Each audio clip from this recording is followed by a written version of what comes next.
All right, the update on the Johnson FD11. It's got the color scheme of an FD12. I'll show you the cover for the engine. It's in the shed back there behind me. This is the first day I can open the garage door, and it's actually warmer outside than in here. Nice, not damp.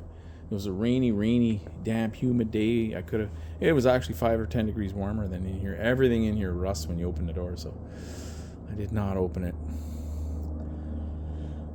This one here, this is a 5.5 horsepower.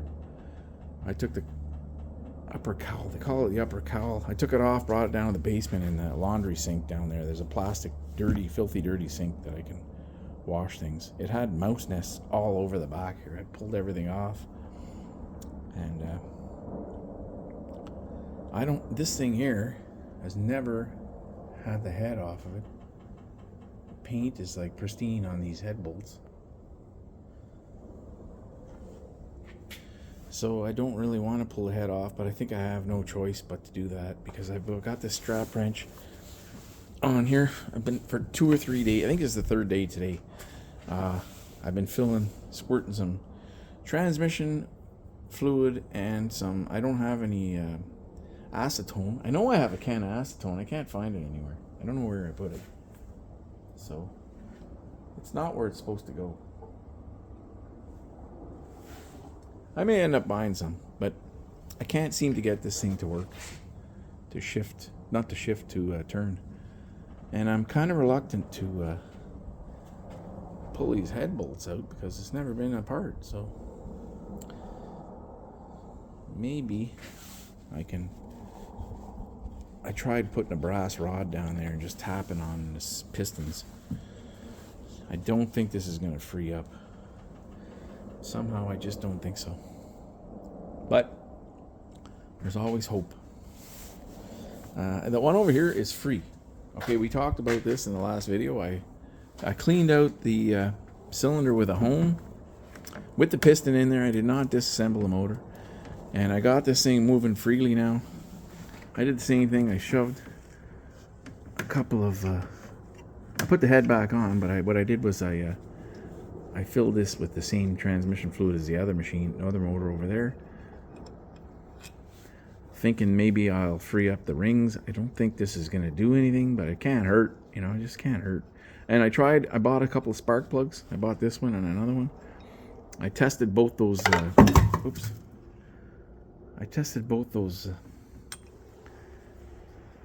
spark plug wires. I tested for spark. There's no spark in this motor. So the next thing I'm going to do is I'm going to keep putting oil in here and getting these to... they're moving nice and free, but there's a heck of a rusty spot. It's the upper piston that's seized. Right there, there's that really black spot. It's looking better now. Usually the bottom piston seizes. Bottom piston's in great shape. I think it's a good idea to squirt some oil in these two cylinders before you winterize, as winterization for these motors, because look at that black. I'm hoping that's okay. It's moving nice and free. What the compression, I'm going to try and do a compression test. I don't know if I have a compression tester. I used to have one. I don't know if it was my brother's or mine. I don't even remember. It might be his, so I may not have it anymore because I know there was something about that compression tester that... Anyway, I'm going on about nothing. I don't think I have one here. It's at the other shop. So I think I'm going to buy one because I'm going to do more compression tests in the future. So before we do any more stuff to this thing, I'm planning on... it's dripping out of the breather. I'm going to... Before we pull the bottom off, I know that it probably needs a new impeller. I know that it's going to need maybe even a seal kit for the gearbox down here. It needs new gear oil probably for sure. I just watched a video. This guy was talking about he put a 10 horsepower shifter on one of these 18 horsepowers. So I got to look for one of those. I'm hoping I can get this thing running, if it will run, for under $300, because you can buy one in running condition for $300. So why would I spend $500 on something I'm not even sure will run? So I'm going to use a rope. I've used some of this twine to pull this thing. So before I buy a recoil, I found a recoil. It's about $100. With shipping, it'll be like 120 maybe. And then I'm thinking about buying it. There's a couple other people watching. It may sell. I'm not sure if it's the same. That's why I haven't pulled the trigger on it. Well, first of all, I want to see if I can get this thing running. And then second, I'm not sure. It's from an FD12, I think, and this is an FD11. So this is a 57. And I think the 58 is the same, but I'm not 100% sure about these parts. I can't seem to find information. I got to look up part numbers. If the part numbers are the same from year to year, I think we can make the later model work, but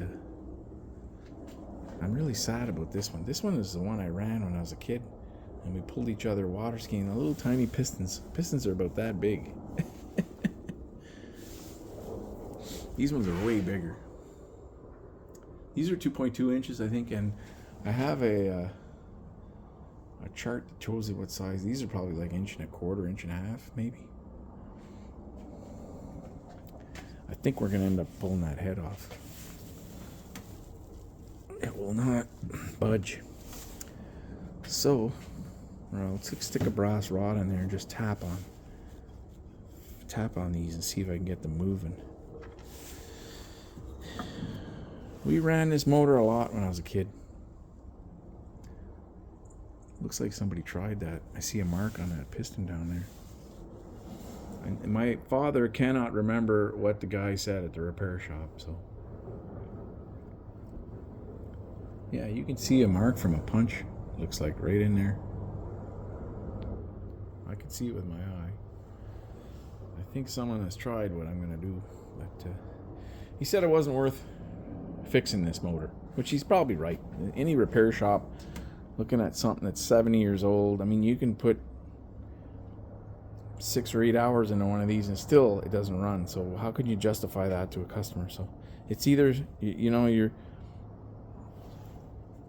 DIY guy is going to get it running, or it's going to go. My dad said my brother was talking about throwing it in the garbage, which is crazy. You should part it out, if anything.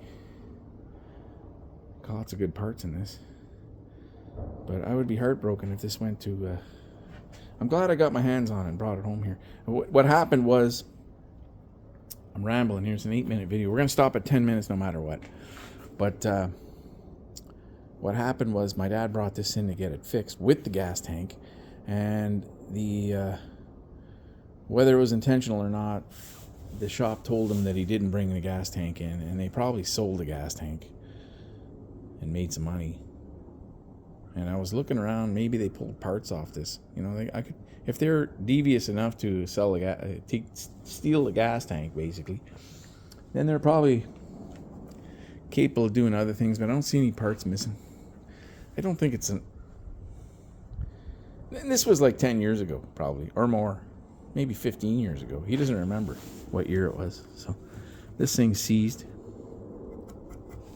I'll squirt some penetrating oil on that.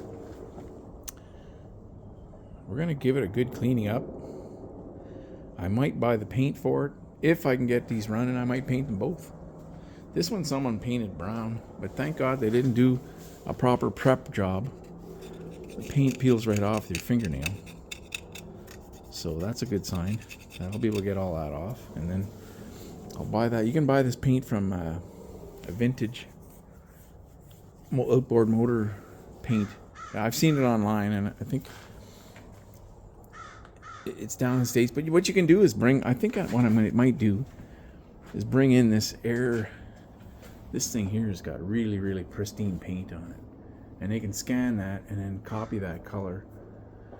It won't be acrylic enamel. I don't think it'll be acrylic enamel, but it'll be a matching paint. Very, very close match. So, thinking about that. Anyway, we'll see. Let's check the next installment. See how this goes.